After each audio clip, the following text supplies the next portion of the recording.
Good morning, everyone. Unfortunately, I can't be there in person today, but I appreciate everyone taking the time to join me for what I hope is an interesting overview of a project the team here at Voyis is working on. Firstly, I want to thank NOC and the MATS organizers for having me here to present amongst so many other great speakers. It truly is a privilege. So, for those of you who don't know me, my name is Brenden St. John, and I'm the Global Technical Sales Manager for Ocean Science at Voyis. We specialize in underwater laser scanning and stills imaging system from dynamic platforms. We provide subsea optical sensors that allow you to gain a better understanding of the underwater environments. So very shortly, I'll provide a little bit more information as to how we actually go about doing this using our systems. But before I get into today's topic, I want to provide a little bit of an agenda so you know exactly what to expect. So we'll start with a brief background about Voyis and who we are as an organization. From there, we'll dive into the project and take a closer look at the reasoning behind it and some of the desired goals and outcomes to come from it. And following that, an overview of the equipment being used to collect the data, and finally, a brief Q&A. So let's get started. Looking at our team, we're more than just hardware providers. We're a team of engineers who focus on partnering with our customers and ingraining ourselves in any project to ensure success. We're headquartered in Waterloo, Ontario, Canada, and for those of you who aren't familiar with Waterloo, it's just outside of Toronto and it's considered the Silicon Valley of the North and a hot spot for tech innovation. So some of our major accolades are that we developed the first underwater laser scanner used on a commercial project, and we developed the first dynamic laser scanner deployed from a Hugin AUV. We're also proud members of the Covalia Group, which include other industry companies such as Sonardyne, IVA, Chelsea, and Wavefront, who all supply complementary technology to service the marine sector. And a lot of that technology is actually used on this project as well. And finally, though it's been quite some time now, many of you may know us under our previous name, 2G Robotics. And when joining Covalia Group, we went through a complete overhaul of our brand and identity and are now Voyis. Now I want to focus on the topic of today's conversation, using multi-sensor AUVs for complete monitoring of marine protected environments and the background behind this. So earlier in the year, the Department of Oceans and Fisheries Canada put out a call to explore potential new ways to monitor marine environments that are considered at high risk of sustaining damage beyond repair. They also want to utilize technology that can collect data to help rehabilitate these ecosystems. The initial portion of the project will take place on the west coast of Canada, just off the shores of Victoria Island, in a location called Howe Sound. The reason this location was selected was due to the presence of two important regional species, the glass sponge, in which there's a fairly sizable reef present, as well as the rockfish. The overall objectives of the project is to utilize a variety of different underwater sensors to collect distinct data sets of the environment for analytical purposes to help determine the health of the ecosystem. So how do we plan to accomplish these goals? Well, our approach is to equip a cellulose solace long-range AUV with optical sensors, a sonar system, and environmental monitoring systems. By using this approach, we hope to provide a series of distinct usable outputs. And these outputs include AUV-based image mapping of coastal areas.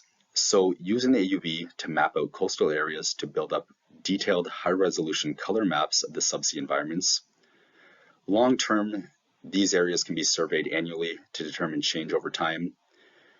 Color mapping can be especially important as many times within an environment it can help determine health. Additionally, because the Voyis optical systems provide wide area coverage, large areas can be mapped in a short duration. Next, we have data analysis and interpretation. The data processing and geotagging that occurs can create a baseline for data collection and comparison of recurrent surveys. Machine learning and clustering algorithms are used to better interpret and more quickly identify similar objects within an environment. So for those of you familiar with the work being done by Blair Thornton at University of Southampton, this is the automation that will be used. These data sets can be integrated and amalgamated with existing monitoring databases. Next, we have collaborative reporting for planning and capacity building. By using this approach to monitoring, we have the ability to identify and compare change within MPAs on a regular basis. This approach could also be used to establish new MPAs that were previously unknown. And finally, education for ocean management awareness. There's a plan to publicize interactive ocean image maps for water use in hopes of sharing the knowledge within the science and commercial industries to further build upon ways in which these environments can be identified and protected around the globe. So now that we've gone over the project and the desired outcomes, let's focus on the actual sensors that will be integrated into the AUV to collect the bevy of data needed for further analysis. The AUV will be equipped with a suite of mapping sensors, including a multi-aperture sonar to provide an overall depiction of the MPA and to help identify specific areas of interest within the environment. The laser scanning and stills imaging solutions collect high-resolution optical data, providing a more detailed depiction of the ecosystem. In addition to the mapping sensors, the vehicle will also make use of an environmental sensor to collect important chemical and biological data, which often get omitted when using an AUV to map subsea environments. And lastly, navigational sensors will ensure data can be georeferenced, allowing for accurate, repeatable surveys to be completed, in turn providing the ability for comparative analysis of the same environments over time. We'll now take a deep dive and look at the specific sensors, their use within the project, and the data they provide. We'll start with the Voyis equipment. So we manufacture underwater laser scanning and stills imaging systems, specifically optimized for use on subsea dynamic platforms. The biggest advantage to using these systems is the fact that the combined use of the sensors provide high-resolution 3D models of underwater environments. The laser scanning equipment will build up point cloud models of the environments by projecting the laser line onto the surface of the object. This laser line is actually comprised of a series of individual points, roughly about 2046, and these individual points are then triangulated to determine the position of the point on the target surface and generate a highly detailed model. When being deployed from subsea vehicles, the laser scanner is operated at a high frequency to ensure there are no gaps in the data, generating a dense point cloud model. So the output data generated by the laser scanning equipment provides the end user with the capabilities of obtaining quantifiable measurements for analysis of the environment in question. Having this information will then allow for comparative evaluation of models to take place across various times, thus helping determine the health of a habitat with actual metrics. However, there's certain information you can't discern from the laser scanning data alone, and this is where our stills imaging system comes into play. The stills imaging and laser scanning systems work in tandem to make certain that a target has both types of data represented. So one of the key features to our imaging systems are the correction algorithms applied to the data and run in real time. All of the images collected from our imaging solutions are run through a series of algorithms to help enhance the quality of the image to correct for the underwater environment. So firstly, images are subjected to an undistortion and debarring process. From there, the data then undergoes light leveling to establish even illumination across the entire image so there are no dark edges or corners, which is important when looking to build out photomosaics or photogrammetry models. Finally, we apply true color correction. So naturally, blue and green wavelengths penetrate the water further and more predominantly than reds, resulting in images with blue or green hues. So in order to bring out all the details of a target, these artifacts need to be removed to represent the target as if it was in air.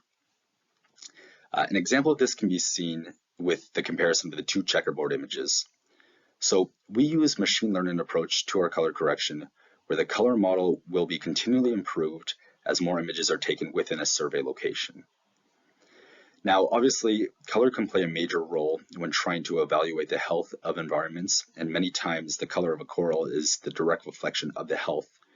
And so this is why it's a necessity to have color imaging as well as laser data when doing an overall mapping survey to determine the health of these MPAs. Next, we come to the second sensor being tasked with mapping these marine protected environments, the Solstice multi-aperture sonar system provided by Wavefront. So laser scanning and stills imaging are great tools for highly detailed maps of environments. But prior to using these sensors, we need to first gain a better understanding of the overall landscape. And this is where we look to utilize a multi-aperture sonar system. Many times when looking to map environments, we have a general understanding or depiction of where targets can be found. However, it's not always exact. So to overcome this challenge and identify specific areas of interest, we use the multi-aperture sonar system, which will provide wide area coverage in hopes of highlighting regions that require closer inspection. This process becomes much more efficient by using the Solstice, as large coverage swath can reduce the time it takes to traverse vast areas. And the level of resolution helps distinguish between actual targets of value and objects that can be mistaken as something worth taking a better look at, in the end reducing overall survey time. Now it's worth taking a look at a few examples of this approach actually being put into practice. So here we see an image of the Solstice data, which identifies what looks to be a pipeline within an environment. Notice in a target area that could be of interest, we are then able to fly the AUV at a lower altitude over the area of interest to identify the object with much higher resolution using the laser and still system. This is the same process used to identify coral reefs within MPAs. The Solstice highlights areas that require more in-depth inspection. The laser and still systems are then used to map and build high-resolution models of the target. So we have a few other examples of how the sonar system can be used to help reduce mission duration by identifying target areas within an environment. Now, alternatively, if the AUV had to fly around continuously at a lower altitude in hopes of identifying regions of interest, the added time would significantly reduce the effectiveness and efficiency of the overall process.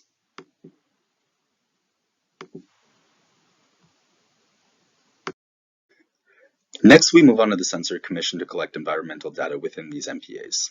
The AutoStaff system provided by Chelsea Technologies is a single turnover active fluorometry system, which is an established method for non-invasive assessment of phytoplankton photosynthesis. By incorporating fully automated spectral analysis, dual waveband package effect correction, and fluorescent light curves, the system becomes an ideal method of in situ assessment of primary productivity. Additionally, the data collected will provide much more insight about the biochemistry and ecology taking place within these MPAs. The proposed use of the environmental data is to overlay or embed the readings within the data sets from the other sensors to provide full understanding of the environment. In order to carry out this task, there is one more vital sensor that will be used.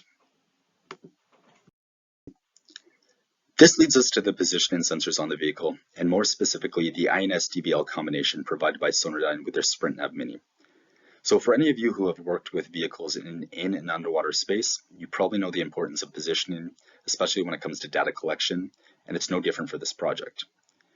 Because one of the major goals is to monitor these protected environments on a regular cadence, it's vital to ensure the repeatability of these surveys, and to do so, we need high-grade positioning sensors capable of providing information about the movement of the vehicle. Now, this is also a huge factor when looking to build out models of the environment using mapping sensors. To obtain accuracies with our laser models, we must account for the movement of the equipment embedded into the vehicle. To do so, we amalgamate our laser data with the positioning data provided by SprintNav. This corrects the data as both outputs are PPS time synced. Now, furthermore, by pulling the INS output information, we are able to geotag our stills images, enabling the data to be used for applications like mosaicing to create wide area coverage maps and to build up photogrammetric models of the environment. Now, obviously, this is just a brief overview of the project, and we could go into much more detail about the technology, data analysis, and next steps. But I think the goal is to start a bigger conversation within the ocean science community as to how this application and other similar monitoring methods can become more widespread to help protect at-risk environments within our ocean, and to gain a better understanding of the role we're playing in damaging our subsea environments, and hopefully in turn, how we can help reverse course. One of the most exciting aspects of the project is there is seemingly no limitation as to what types of data that could be collected during these surveys. There have already been talks of equipping these AUVs with eDNA sensors and other emergent technology in hopes of gaining as much information as possible to determine all the factors that could come into play when evaluating the health of an ecosystem. So I want to thank everyone for taking the time today to sit through my presentation. I think now we have a bit of time for a brief Q&A. So if anyone has questions about the project or technology, please feel free to ask.